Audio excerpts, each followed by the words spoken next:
Hello, नमस्ते, राधे राधे, जय श्री कृष्ण। कैसे हैं आप सब? उम्मीद करती हूँ कि सभी बहुत अच्छे होंगे। और ये जन्माष्टमी का व्लॉग है। और कैसे मनाई मैंने जन्माष्टमी, इस ये एक दिन पहले का रिकॉर्डिंग है, जो मैं मंदिर को सफाई कर रही हूँ, डीप क्लीन कर रही हूँ, पूरा मंदिर को हटा के अच्छे से सब डीप क्लीन कर रही हूँ। क्योंकि जब कोई त्यौहार आता है ना, तो हमारे मंदिर का ख्याल ज़रूर आ जाता है कि चलो मंदिर को अच्छे से क्लीन कर दें। तो वैसे तो मैं क्लीन हफ्ते में एक बार तो कर ही देती हूँ, अच्छे से सारे कपड़े वपड़े चेंज करती हूँ। जो मंदिर में बिछाए रहते हैं वो दूसरे तीसरे दिन ही कर देती हूँ।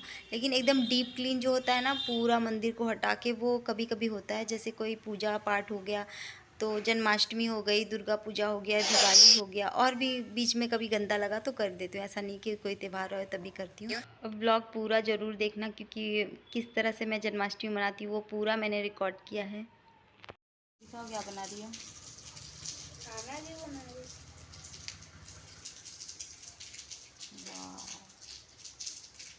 और वो थोड़ा डार्क क्यों है? ये वो शैडो है। बाल आ रहे हैं ना, उसका शैडो। सुंदर लग रहा है। और लिप्स के पास बचा ही ये कलर करना बाकी है। वो बचा नहीं है, वो माखन खा रहे हैं। अच्छा, वो वाइट वाइट माखन लगा हुआ है। हम्म, थोड़ा और माखन का थोड़ा डार्क होगा फिर। थोड़ा डार्क करो और अच्छा लगेगा। दिखा मुँह दिखा।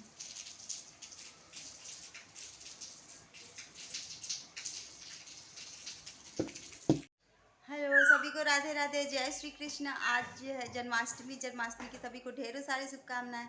और अभी मैं अपने लड्डू को कृष्णा बनाने जा रही हूँ। लड्डू लड्डू, अभी मैं लड्डू को कृष्णा बनाने जा रही हूँ, जो कि इसका ड्रेस मैंने निकाल दिया है। और ये पिछली बार मिट्टू के लिए लिया था, वो अभी इसको परफेक्ट होगा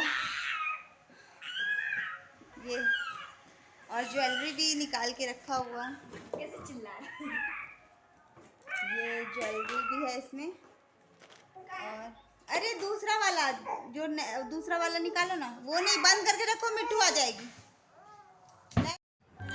तो यहाँ पे मैं कर रही हूँ अपने लड्डू को तैयार कान्हा जी बनाने के लिए, और इसका मेकअप करने के लिए, जो कि बहुत ही मुश्किल से मैंने किया। क्योंकि क्या है ना, वो सो ही नहीं रहा था खेलने के चक्कर में। सो ही नहीं रहा था। और अभी इसकी नींद इतनी पतली है ना, कि थोड़ा सा भी आवाज़ कोई करे ना, तो कोई छींक भी दे तो उठ जाता है, इतनी नींद पतली है इसकी। और सो ही नहीं रहा था। इतनी मुश्किल से मैंने सुलाया, क्योंकि बच्चे जागे रहते हैं ना, तो काजल नहीं करते हैं, कुछ भी नहीं कर पाता था। तो फिर मैंने इसको अच्छे से सुलाया थोड़ी, लेकिन जब कपड़ा पहनाया तो फिर उठ के बैठ गया, और वो देख रहा है।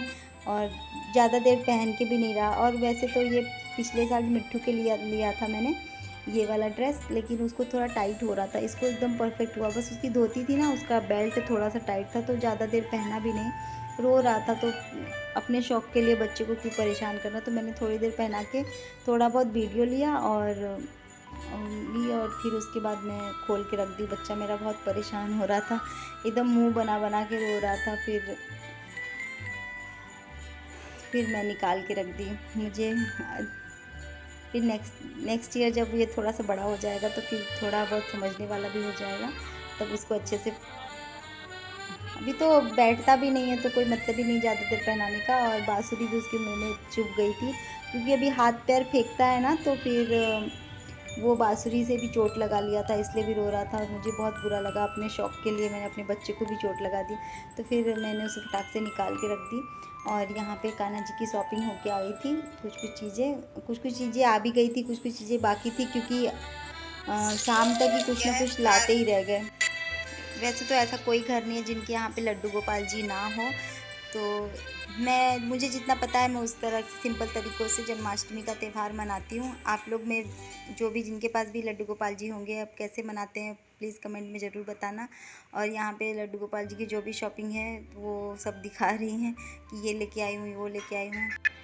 कुछ ना कुछ शाम तक ही इसलिए लेते रह गए, क्योंकि मैं जब मार्केट गई थी ना कान्हा जी के ड्रेस लाने के लिए, वैसे तो मैं पहले घर पे ही बना लेती थी, क्योंकि अब तो मशीन पे बैठने का टाइम ही नहीं मिलता है जो मैं घर पे कुछ बना पाऊँ। इसलिए कुछ नहीं बना पाती हूँ मैं घर पे। तो मैं मार्केट से ही मंगाई थी, कुछ मंगाई भी थी, कुछ मैं खुद भी गई थी लाने के लिए। तो मैं जब बाज़ार गई थी ना, तो मतलब इतने सारे सामान थे वहाँ पे कान्हा जी का, जो कुछ समझ में नहीं क्या लूँ क्या ना लूँ। तो क्या अक्सर मेरे साथ क्या होता है ना, मैं मार्केट जाती हूँ तो मुझे याद ही नहीं रहता, मैं देखने के चक्कर में मुझे याद ही नहीं रहता क्या लूँ क्या ना लूँ। और यहाँ पे मैंने छोटी सी कान्हा जी के लिए चैन भी मंगवाई थी चांदी का, जो कि बहुत ही प्यारा लग रहा था वो देखने में। और फिर उसके बाद जब गैस वैस सब कुछ साफ़ करके प्रसाद बनाने का टाइम हो गया, तो फिर मैंने हमारे में धनिया वाला प्रसाद बनता है, हमारे में बनता है कि नहीं पता, लेकिन पहले जब मैं अगल-बगल देखती थी ना, पहले जब मैं कान्हा जी नहीं ली थी, तो देखती थी कि धनिया का प्रसाद बनाते हैं, तो तब से मैंने भी चालू कर दिया। और जब एक बार दे दो ना, तो हर बार मतलब मन में लगा रहता है क्यों ना बनाऊँ, तो फिर मैं हर बार क्या लगता ही क्या है थोड़ी-सी, तो फिर मैं बना लेती हूँ धनिया का प्रसाद। धनिया को थोड़ा-सा घी में रोस्ट करके और फिर उसके बाद चीनी मिला के इसको पीस दो, इलायची डाल के। फिर उसके बाद मखाने की खीर भी बनाती हूँ मैं। और चावल की खीर मैं नहीं बनाती, क्योंकि कान्हा जी का जन्म होता है तो अनाज नहीं देते हैं, तो फिर मखाने की खीर बनाती हूँ। और मखाने को मैं थोड़ा सा घी में रोस्ट करके ना उसको मैं पीस लेती हूँ, ताकि वो क्रीमी सा हो जाता है ना, तो अच्छा रहता है। और थोड़ा ज़्यादा ही मैं बना रही हूँ, क्योंकि फलाहार भगवान को प्रसाद के बाद तो फलाहार भी करना है। 12 बजे के बाद तो जब उनका जन्म हो जाएगा, पूजा आरती करने के बाद फलाहारी भी करते हैं। वैसे कान्हा जी को तो 56 भोग लगता है, पर मुझसे जना जितना बन पाया उतना मैंने किया। मखाने की खीर बनाई, धनिया वाला प्रसाद बनाया, और ड्राई फ्रूट, चॉकलेट और खीरे का प्रसाद तो होता ही है, फ्रूट और भी फ्रूट्स काट के, माखन, दही, चीनी, दूध, ये सब चीज़ सारे मिला के पता नहीं कितने हुए, मैंने गिने भी नहीं कितने मैंने भोग के लिए बनाए थे। और छोटा सा केक जो मैं हर बार बनाती हूँ खुद से, तो वो छोटा सा केक भी मैं बना लेती हूँ, क्योंकि भाई कान्हा जी का बर्थडे है, तो बर्थडे में केक ना रहे तो मज़ा कैसे आएगा। तो फिर मैं थोड़ा सा केक भी, और सारे जब सब बन गया, प्रसाद वरसाद बन गया, तो फिर यहाँ पे पूजा के बर्तन भी मम्मी साफ़ कर रही है। और ये जो मेरा बाउल सेट है ना, वो साल में एक बार निकल जाता है कान्हा जी के बर्थडे में। मैंने इसलिए ही खास करके लिया था, नहीं लिया नहीं था, मेरी बेटी का बर्थडे था तो किन्होंने गिफ्ट दिया, तो मैं ये पूजा पाठ के लिए ही रखती थी, इसमें जूठा नहीं होता। तो फिर ये अच्छा लगता है देखने में, थोड़ा सजा हुआ रहता है। वैसे मेरा मन कर रहा है कि मैं पीतल के ले लूँ, देखते हैं अगले साल हो सके तो, भगवान की कृपा रही तो वो हो जाएगा। तो अभी तो जो चल रहा है वही चल रहा है। तो यहाँ पे मैं प्रसाद वरसाद बन गया था, तो फिर मैं नहा के आ गई थी। और तो यहाँ पे सजा धजा के मैं रख रही हूँ, आसन लगा के झूले को सब कुछ सजा दिया। और मैं शाम को ही करने वाली थी, पर शाम को मेरे दोनों बच्चे हैं ना, वो नटखट वाले, वो जागे हुए थे, इसलिए मैंने की। क्योंकि मिट्टू है ना, अगर मैं पहले से सजा के रख देती तो वो पूरा बर्बाद कर देती, इसलिए मैं जब वो सो गई है तब मैं जाके की हूँ। और मैं खीरे से जन्म जब फर्स्ट टाइम मैं कान्हा जी लेके आई थी, जब उनका जन्म हुआ था, तभी मैं जन्माष्टमी में मैंने ऐसे खीरे से उनका जन्म किया। उसके बाद मैं कभी नहीं करती हूँ ऐसा। मतलब बहुत लोग ऐसे करते हैं कि हर साल उनको खीरे से या किसी अनाज में या फूलों में ढक के जन्म करवाते हैं, पर मैं नहीं करवाती। मैं ऐसे स्नान, पंचामृत से स्नान करवाती हूँ, फिर तैयार करके सुंदर अच्छे वस्त्र नए वाले जो लाते हैं वो पहना के फिर झूले में बिठा के रख देते हैं। और फिर किसी नए कपड़े से झूले को ढक के रख देती हूँ मैं। और उसके बाद जब 12 बजते हैं ना, तो लाइट बंद करते हैं कुछ सेकंड के लिए। और जब 12 बज जाते हैं तो लाइट चालू करने के बाद घंटी बजा के हाथी घोड़ा पाल की, जय कन्हैया लाल की, मतलब सब लोग, अच्छा लगता है ऐसे करने में। और फिर उसके बाद ये चुन्नी दीप जलाने के बाद सारे में तुलसी पत्ता डालो, क्योंकि बिना तुलसी पत्ता का तो भगवान भोग स्वीकार ही नहीं करते हैं। तो सारे मैं तुलसी पत्ता डाल रही हूँ। अभी 12 नहीं बजे थे।